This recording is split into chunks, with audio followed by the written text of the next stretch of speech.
Baik, selamat malam mahasiswa-mahasiswi semester 1 Program Studi Administrasi Publik Stispol Wirabakti Denpasar.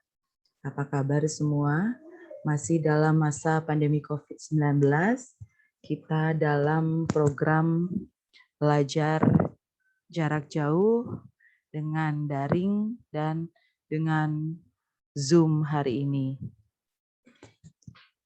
Baik, saya dosen pengampu mata kuliah pengantar ilmu politik, Dr. Rana Agung Putu Sugianti Ningsih, SIP, MAP. Pada kesempatan kali ini akan memaparkan materi terkait dengan mata kuliah pengantar ilmu politik. Sebelumnya izin saya akan share screen.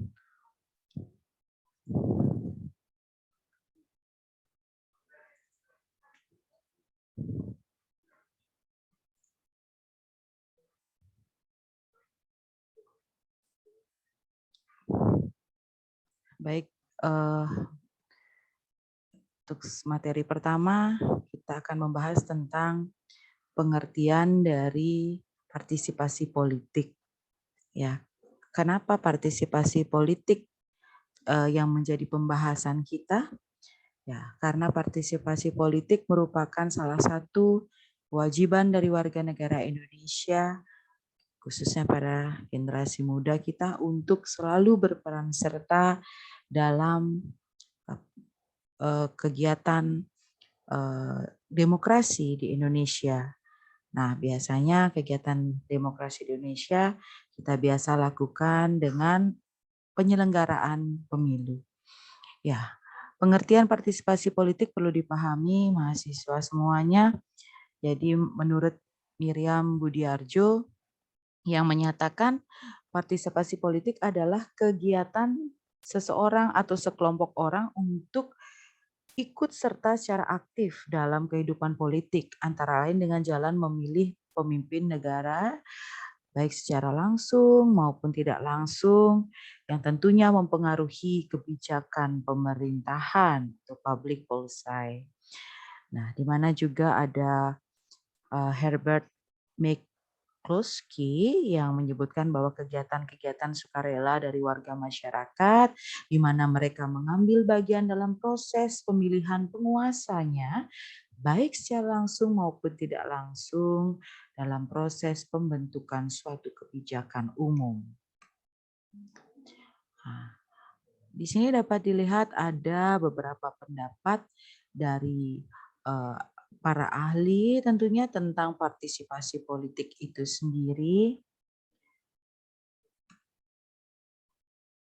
Nah, untuk selanjutnya kita membahas terkait dengan landasan partisipasi politik, di mana kelas individu-individu dengan status sosial, pendapatan, dan pekerjaan yang serupa, kelompok atau komunitas, ya individu-individu dengan asal-usul ras, agama, bahasa, atau etnis yang serupa, kemudian lingkungan individu-individu yang jarak tempat tinggal domisilinya berdekatan, partai, ya kan, individu-individu yang mengidentifikasi diri dengan organisasi formal yang sama yang berusaha untuk meraih atau mempertahankan kontrol atas bidang-bidang eksekutif dan legislatif pemerintahan, dan golongan atau fraksi individu-individu yang dipersatukan oleh interaksi yang terus-menerus antar satu dengan yang lain, yang akhirnya membentuk hubungan patron klien yang berlaku atas orang-orang dengan tingkat status sosial, pendidikan, dan ekonomi yang tidak sederajat. Kemudian selanjutnya kita membahas terkait dengan model partisipasi politik. Di sini terdapat model partisipasi politik adalah tata cara orang melakukan partisipasi politik yang berbagai, yang terbagi atas konvensional. Yaitu konvensional adalah mode klasik partisipasi politik seperti pemilu dan kegiatan kampanye. Kemudian unkonvensional, di mana mode partisipasi politik yang tumbuh seiring munculnya gerakan sosial baru, new social moments, misalnya gerakan pro lingkungan, environmentalis, kemudian gerakan perempuan ya, feminis, aksi atau protes mahasiswa, student protes, dan teror. Ya, bentuk-bentuk partisipasi politik ya, ada menurut Samuel P. Huntington dan Joan Nelson yang mengemukakan bentuk-bentuk dari partisipasi politik itu sendiri. Partisipasi politik itu sendiri ada berupa kegiatan pemilihan. Kegiatan pemilihan ini ya, pemberian suara dalam pemilihan umum, mencari dana partai, menjadi tim sukses, mencari dukungan bagi calon legislatif atau eksekutif, atau tindakan lainnya yang berusaha untuk mempengaruhi hasil pemilu. Kemudian ada juga bentuk partisipasi politik seperti lobby, upaya perorangan atau kelompok orang untuk menghubungi pemimpin politik dengan maksud mempengaruhi keputusan mereka, tentunya terkait dengan suatu isu. Nah, bentuk yang lainnya adalah kegiatan organisasi seperti partisipasi individu ke dalam organisasi baik selaku anggota maupun pimpinannya guna mempengaruhi pengambilan suatu keputusan oleh pemerintah. Kemudian juga ada connecting, jadi upaya individu atau kelompok dalam membangun jaringan dengan pejabat-pejabat pemerintah guna mempengaruhi keputusan mereka. Dan yang terakhir ada tindak kekerasan. Jadi tindakan kekerasan ini tindakan individu atau sekelompok orang guna mempengaruhi keputusan pemerintah dengan cara menciptakan kerugian fisik manusia atau harta benda. Misalnya di sini ada huru-hara, teror, kudeta, pembunuhan politik, revolusi dan pemberontakan. Nah, itu bentuk-bentuk dari partisipasi politik. Ada yang bersifat positif, ada yang bersifat negatif. Ada yang menguntungkan, ada yang merugikan. Ya, sekarang kita membahas tentang terminologi dalam partisipasi politik. Jadi opini publik ini ya. Nama opini publik yang kuat dapat saja mendorong para legislator atau eksekutif politik mengubah pandangan mereka atau suatu isu. Ya, opini publik ini mengejawantahkan dalam bentuk lain dari partisipasi politik. Nah, selanjutnya berupaya mengadakan suatu polling pemilihan umum dengan demokrasi langsung. Juga dilakukan bentuk lobby, ya upaya perorangan atau kelompok yang untuk menghubungi pimpinan politiknya dengan maksud mempengaruhi keputusan mereka tentang suatu isu. Ya, jadi polling itu adalah upaya mengukur opini publik dan juga mempengaruhi. Ya, melalui polling ini diharapkan partisipasi politik ini, jadi dari warga negara ini menemui manifestasinya. Di dalam polling terdapat aneka konsep, jadi yang menjadi bagian di dalam dirinya yaitu straw polls, random sampling, straight rate sampling, exit polling, dan tracking polls. Nah, jadi ketika opini ini terbentuk oleh masyarakat, maka pilihan pun bisa berubah. Kadang polling ini bisa membuat masyarakat mempertimbangkan pada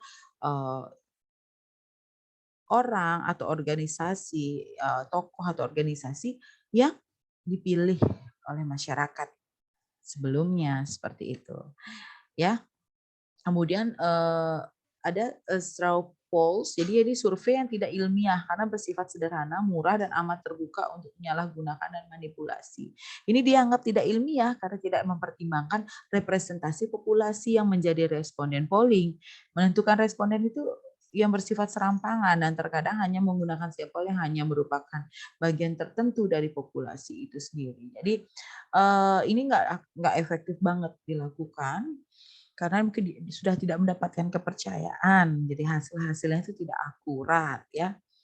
Nah, dari random sampling ini kalau metode ini termasuk metode polling yang melibatkan canvassing atau populasi secara acak. lawan dari random sampling adalah stratified sampling.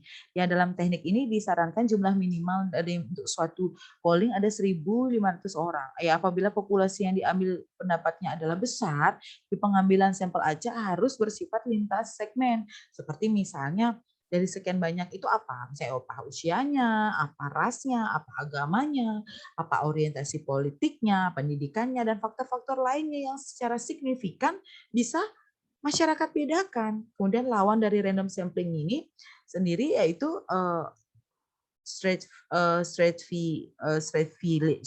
sampling ini. Nah, metode ini adalah cara menentukan responden polling yang diadakan akibat munculnya keterbatasan untuk melakukan random sampling. Nah, dalam stratified sampling ini, jadi pihak yang menyelenggarakan polling memilih populasi yang cukup kecil tetapi memiliki karakteristik khusus baik agama, usia, income, afiliasi partai politik dan sejenisnya.